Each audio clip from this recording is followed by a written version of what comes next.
Hello everyone, welcome to my BD Expert presentation for EDIT 8100. My name is Jorge Hernandez Cervantes, and today I'll be talking about using culturally responsive pedagogy to teach computational thinking. My presentation will be explaining culturally responsive pedagogy, or CRP. I will talk about three of the main foundational theories, and I will explain computational thinking and why this is relevant and important in learning and technology education. Um, I will also be diving into teaching computational thinking using culturally responsive pedagogy framework.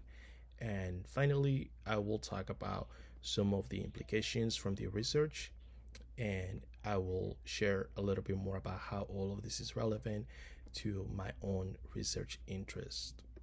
CRP, or culturally responsive pedagogy, uses cultural experiences and perspectives from the students to promote knowledge acquisition and create meaningful bridges between what the student considers relevant and the content and instruction method of instruction used for learning.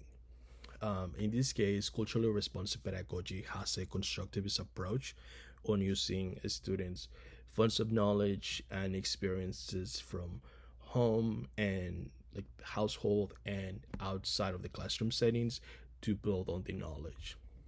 Two of the scholars who I would like to mention who have led the work for culturally responsive pedagogy are Gloria Lanson Billings and Geneva Gay.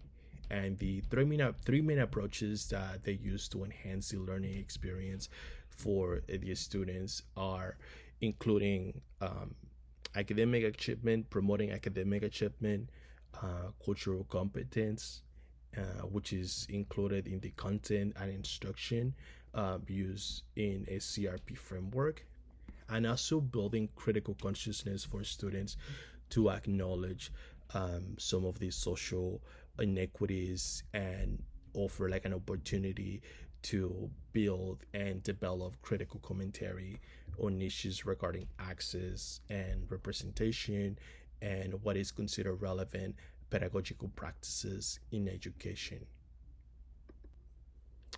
So I'll be talking a little bit more about the three main foundational theories for culturally responsive pedagogy, and these include cognitivism, social cultural learning, and constructivism.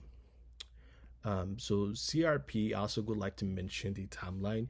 Culturally responsive pedagogy was first introduced in the mid 90s by Dr. Gloria Lanson Billings, as I previously mentioned.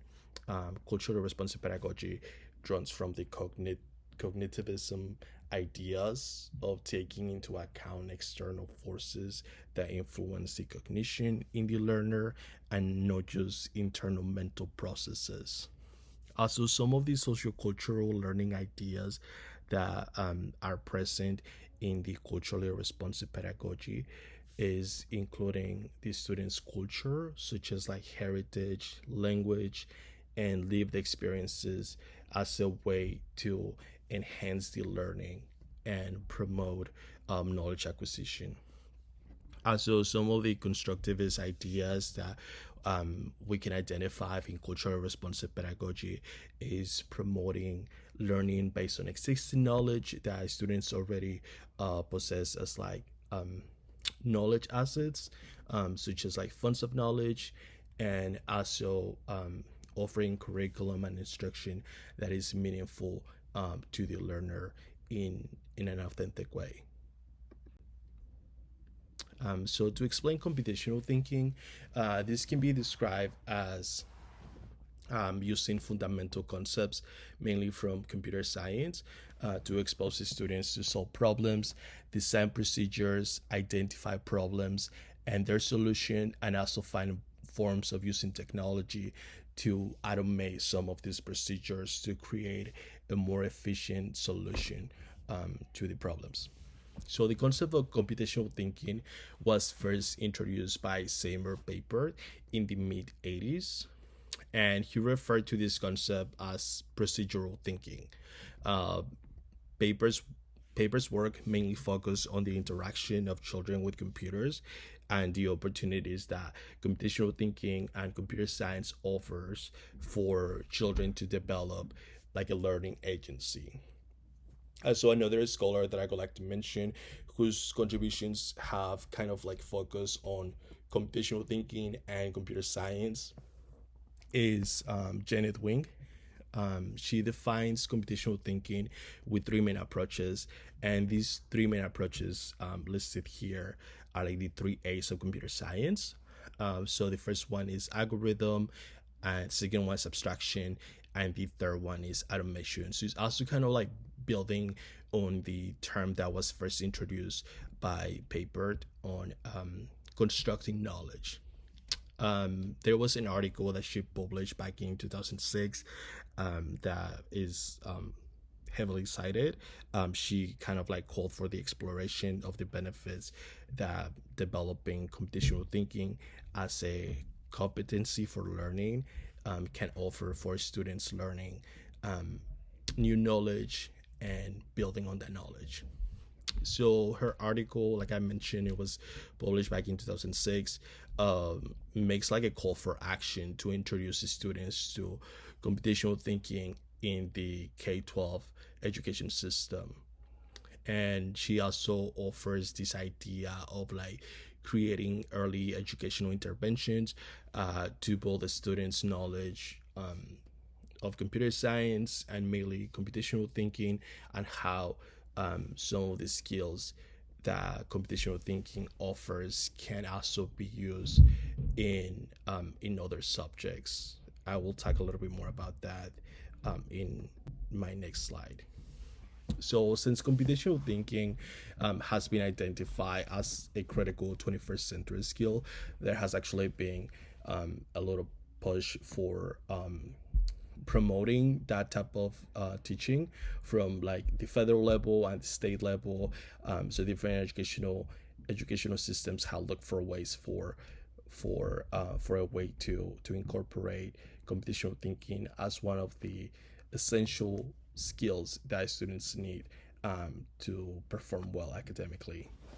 So, using a culturally responsive pedagogy approach in teaching computational thinking, I think this approach addresses like some of the existing issues regarding access to information technology education, and also offers an opportunity to narrow the gap that exists between students who are exposed to computational thinking and those who may have limited exposure. We know that society can be described as a pluralist society, so implemented ways that include culturally responsive practices in teaching this type of content is crucial to better serve students from culturally diverse backgrounds. Computational thinking curriculum can also be modified to by using cultural responsive pedagogy framework. And in this case, I believe educators play a very important role to enhance the learning experience and offer an authentic and meaningful way that is relevant to their students. So, kind of like adopting the approach proposed by culturally responsive pedagogy in designing curriculum and teaching curriculum of computational thinking and computer science. This offers an opportunity also for students to acknowledge some of the systemic issues, such as like inequity and lack of access of education that promotes information technology education, and how students can also explore and analyze their own relationship with computational thinking in a way that makes them think of them as like creators of information technology and not just consumers or users of technology.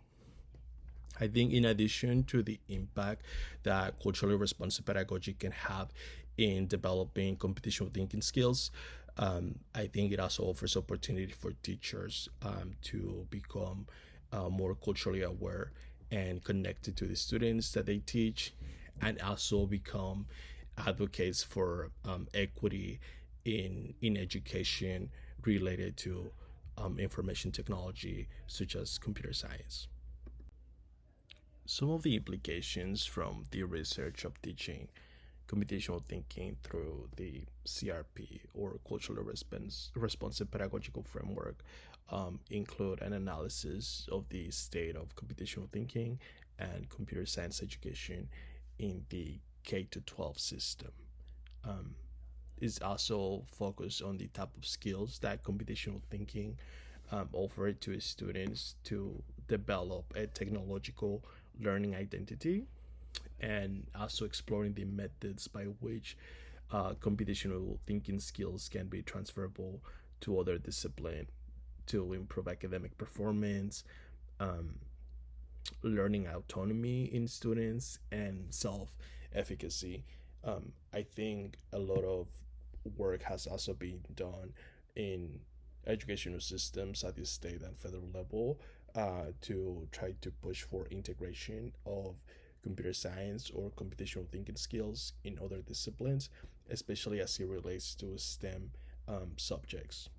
So some of the research that I found in my readings also shines a light in kind of like the need that it's present in computer science to create sustainable systems that support educators, like instructors, in becoming practitioners of culturally responsive pedagogy, and how they can also support their students and to help them not just achieve um, good performance academically, but also to build those like connecting bridges between the context of the student and the content and information that is being presented through the curriculum.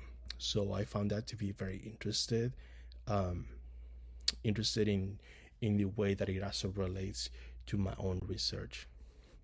So some of my research interests is centered on expanding the knowledge of using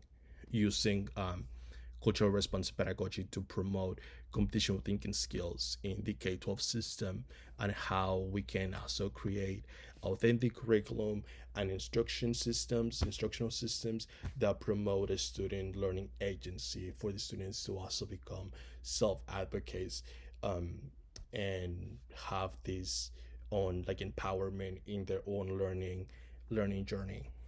So I think it's also very crucial to do more research on the impact of like creating equitable learning spaces in disciplines such as like computer science and other STEM subjects that have, and kind of like the influence that creating this type of like learning spaces can have in advocating for authentic learning identities of those students involved in these learning ecosystems, and how we can better equip students from culturally diverse backgrounds. One last thing that I would like to mention before ending this presentation is I would like to leave you with this quote from the book Mindstorms from Seymour Papert. I actually use this as one of my sources for this project. And I think my interpretation of this is kind of like a reflection for us to reflect on the work and impact that we create as instructional designers and researchers, especially this being like a foundational class, and also think about the role that culture may play in creating an innovative and authentic educational interventions and research proposals in our field of learning, design, and technology. So that being said, thank you so much for watching my video. If you have any questions, please don't hesitate to reach me via my UGA email listed right here. Thank you so much.